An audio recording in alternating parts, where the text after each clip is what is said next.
Okay, this video is called How to Clean Your Teeth and Why Toothpaste is Bad. The key is to understand how the tooth works. The top part you can see in the mirror is this white stuff called enamel. Okay? Then the middle layer of the tooth is called the dentin or the dentine. Then the inner layer is called the pulp, and that's where the nerve, artery, and vein are located. The living essential part of the tooth is this nerve, artery, and vein and lymphatics. Okay? Now, the dentine has these little purple stripes. These are dentine tubules. And what they mean is stuff that gets in your mouth, some of it gets into these dentine tubules, and it can travel all the way into the pulp space. Now, the enamel, the white stuff here, is made out of what is called hydroxyapatite. And it's fragile in the sense that it can dissolve in acid. So if you eat an acidic food, like there's acid in soda pop, that can partially dissolve the enamel, which is bad. If you eat sugar, the bacteria on top of the enamel can grab that sugar, and the waste product, when they metabolize it, is acid, and that will dissolve the tooth. So those are the big two things that dissolve a tooth, either frank acids or sugar converted to acid by the bacteria. So the reason you want to brush your tooth is to get the bacteria off the tooth. The bacteria group together and they form something called a biofilm. And then the biofilm progressively enlarges.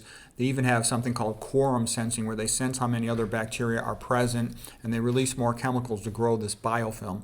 And it's also called plaque. As it gets bigger especially, it's called dental plaque. And that gets cleaned off when you go for dental cleaning. But you can clean it yourself just with a soft toothbrush. That's what I do. Now I want to show you a little bit more about how this anatomy works, because it's useful to know. Under normal conditions, the direction of fluid flow in the dentine tubules is outward. Okay, you want to know that. The fluid normally is flowing outward. There's hydrostatic fluid generated by the inflow of arterial blood. So the arterial blood comes in, some leaks out at the capillaries, and it generates a pressure gradient of fluid that pushes fluid out of the tooth. And that's good because it keeps bacteria and other problems from getting into the dentine tubules. So the tooth is alive, okay? Yeah, you need to know that. You need to know that under normal conditions you got good blood flow. All right, now I'm going to show you what happens as you get older. As people get older, they get more atherosclerosis in the artery feeding into the tooth, and that makes them less able to generate outward fluid flow, increases their risk of having cavities. In addition, if the arteries are vasoconstricted, that means narrowed because of excessive psychological stress or caffeine, and you get elevated the same stress hormones when you're sleep deprived, all of those things will narrow the artery and they'll decrease the amount of outward fluid flow, and they will therefore increase the risk of cavities. Okay? So maintaining good blood flow to your teeth is a big part of how you avoid cavities. There was an interesting guy by the name of Weston Price. He's one of the two greatest dentists who ever lived. Some people think he's the best dentist who ever lived. In the 1920s and 30s, he traveled all over the world looking at all these different populations to compare their teeth. And what he saw was populations eating ancestral diets, plants and animal foods too, that just, came out of the earth, so to speak. They had virtually no problems with their teeth. It was the modern populations eating flour, refined bread, and sugar, and processed foods. They are the ones that had a lot of cavities and had deformed arches of their mouth. Their teeth were narrow and crowded together. Okay, so anyways, what I'm trying to say is when you eat whole plant foods and you don't add simple sugars to them, you're unlikely to get cavities.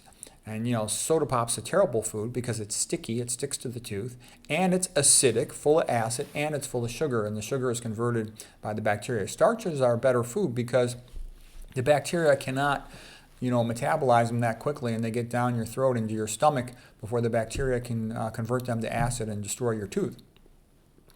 I'm also going to make the point that you don't want to brush your tooth immediately after eating, especially immediately after eating something sugary or acidic. And I didn't know this in the past. I used to think as soon as you drink something sugary, you should brush your teeth right away, but that was a mistake. because the bacteria very quickly convert it to acid, and then they start dissolving and softening the enamel. And if you brush it immediately afterwards, you're kind of brushing away your enamel. Okay. Now you can partially rebuild your enamel if you give it a chance, a bit of a rest, and you don't destroy it too thoroughly. Once the cavity gets down into the dentine, and especially once it gets into the pulp space, it becomes more and more difficult to repair. Okay, but a little tiny cavity in the upper enamel, that can be repaired. All right, so what I'm basically saying is by keeping your arteries healthy, having adequate nitric oxide, eating your plant-based diet, getting your sunshine to release your subcutaneous precursors of nitric oxide and vasodilate, you can maintain good flow out of these dentine tubules. Another thing important about these dentine tubules, the reason why I don't want to use these toothpastes is they have so many harsh chemicals that can go backwards, retrograde, into the teeth, through the dentine tubules, and potentially damage the tooth. So I don't want that. That's why I don't use toothpaste. There's a lot of toxic chemicals in toothpaste.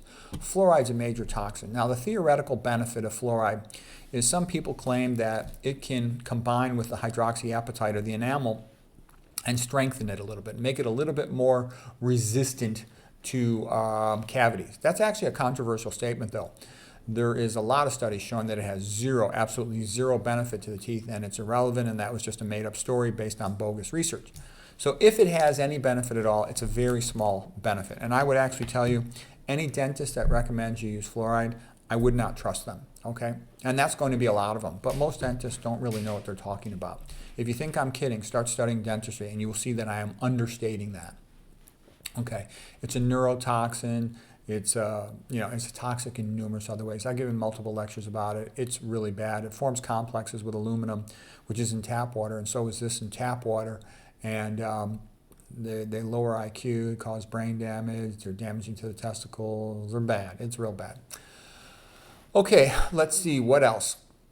Carrageenan is sort of like MSG. It promotes leaky gut. It's toxic. It's bad. It inflames the gut. Triclosan, some places have banned it. It's also associated with hypothyroid, a bunch of other problems. Like, it's bad. Artificial dyes are all bad.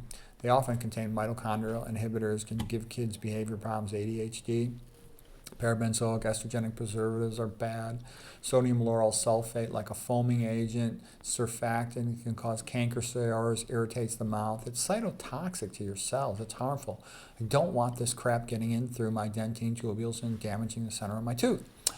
This is another toxic chemical here. Some people think the hydrated silica is too abrasive and it scrapes away the enamel.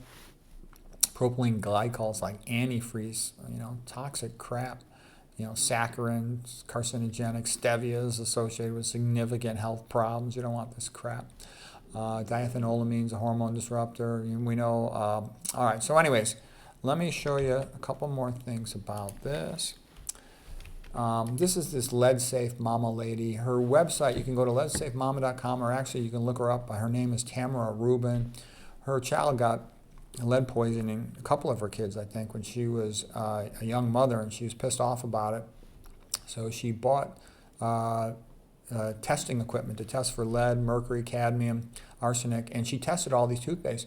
And according to her, you just go to her website, she claims these famous brands were quite routinely very high in lead and even in Hg. Holy crap. Do you understand how neurotoxic that is? What I'm basically saying is that using toothpaste can cause brain damage, okay? And there's a lot of stupid kids out there. Go on the internet, and what will you see? You'll see video after video about teachers saying they want to quit teaching because the kids are so stupid, it's unpleasant and a waste of time. That's a frightening thing to be said in the USA. Okay, so here's another famous toothpaste brand, off the charts lead contamination, real high arsenic in this case. Here's another one, famous brands, you find these in any grocery store, off the charts lead contamination, arsenic contamination. Here's another whole chart. And on this whole chart, she's showing most of them are markedly, not a little bit, severely high in lead. So toothpaste can cause lead poisoning. Okay, that's not a joke. Go to her website for yourself. See for yourself, all right? Lots of them are real high in arsenic, okay? And a couple of them are high in cadmium and Hg. Not good. Okay, let's see. Oh, here's another one. And this is another one of these that touts itself as using less ingredients and being better, you know. And look at this. According to Lead Safe Mama, it's got lead off the frickin' charts. And it's also high in Hg, and it's also high in arsenic, okay? This is poison, okay? And there's another problem. When you overdo it, getting rid of the bacteria, you then get rid of the bacteria on the back of the tongue, for example. Those are the good ones that convert the plant nitrates, the NO3s into nitrites, that's NO2s, and that's part of making nitric oxide. The NO2 nitrites go into the stomach, and they're converted by the stomach acid into nitric oxide. That's absorbed into your blood and causes systemic vasodilation, opens up your artery.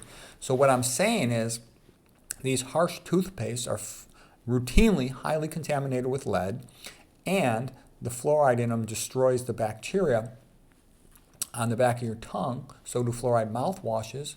And they can cause hypertension because they diminish your body's supply of nitric oxide, this natural mechanism of obtaining nitric oxide. I do like the water pick just as a quick way to rinse my teeth off. You put it in your mouth, you got to tip your head a little bit of an angle so the water doesn't spill out of your mouth, get all over you. And then the water then just cleans out the spaces between your teeth pretty nicely. It kind of is the beginning of flossing, if you will. But it's very convenient, and you got water in your mouth. I use reverse osmosis water when I do it. And then I rinse my mouth with that. And that is a very good rinse of your mouth, all right? And then the next thing I do, and be careful, don't scratch your teeth with it. You know, it's kind of hard plastic there. As far as dental floss, I use one of these simple dental floss brands. I want the most plain, old-fashioned dental floss you can get. You do not, I say you do not want those modern dental flosses. Those modern dental flosses, they put PFAS on there, like a polymer of fluoride, Teflon type stuff, and those are bad, okay? How to choose dental floss without PFAS. You don't want it, okay? So here's one article about serum concentrations of PFAS exposure-related behaviors, and this can include dental floss. This is another reason why I would not cook on, so here's they said, spectroscopy confirmed Oral-B Glide and competitor flosses contain detectable fluorine. Yeah, polymers of it in PFAS and PTFE. So you don't want those types of dental floss because then you're putting these toxic chemicals in your mouth every day, okay? You don't want that. And that's why I don't use nonstick cookware. What do I use? I use one of these soft toothbrushes. It should definitely be soft. I don't think it needs to be ultra soft. I'm not aware of it needing to be ultra soft. I just get soft. And what I'm doing is I brush my teeth at night after first of all, I don't ever eat any sweets. I don't eat foods that are acidic. I don't eat, and then I rinse my mouth, so to speak, with the water pick to clean out between my teeth. Then I floss with the cheap old-fashioned floss. And I walk around while I'm doing it. So I get like about 20 minutes of walking. I walk around in circles while I'm flossing my teeth. And it's a lot of walking. I don't know, my teeth, I kind of take my time with it, and it's a nice little walk, which is a good thing to do after eating anyways. And then after that, I brush my teeth with no toothpaste, just with the soft brush. I'm just trying to get the biofilms off the teeth, so prevent the bacteria from getting a foothold. The bacteria have to be on top of the tooth to cause a cavity. They have to be on top of the tooth where they then metabolize sugars to make acid, and then it dissolves the tooth that's around them. Okay, that's why you don't want to eat a bunch of sweet stuff and then immediately afterwards brush your teeth. You probably want to wait a half hour, rinse your mouth out as well as you can, and just don't eat the sweet stuff. That's why the sugar diet is stupid, because even though, yeah, it does give you a bit of energy, having a burst of sugar, you pay a price for that, and it's a pretty significant price, because then you get a cavity, and if you end up going for a dental filling or something like that, those dental fillings tend to be toxic. The silver fillings are really 50% mercury, okay? And the composite fillings are very often 45% aluminum oxide, another major neurotoxin. Dentists don't seem to know anything about safe chemicals because nobody's been watching the store for a long time, so they tend to put very toxic chemicals into people's mouths. So again, all you need is a soft toothbrush with nothing on it, no toothpaste. That's what I do. That's the best you can do from what I've read. If for some reason I was in a big hurry, running out the door or something, you could use these interdental brushes, and they're pretty good for cleaning the upper part of the space between the teeth, But there's often, a little, like after I eat salad or something, a little piece of food gets stuck at the contact point between the teeth, and I can't get that out except with dental floss. So that's why I prefer using dental floss compared to these interdental brushes. But the interdental brushes are decent for clearing the space out. They're a lot better than nothing. So anyways, that's the scoop on why I don't use toothpaste. I hope you found that helpful.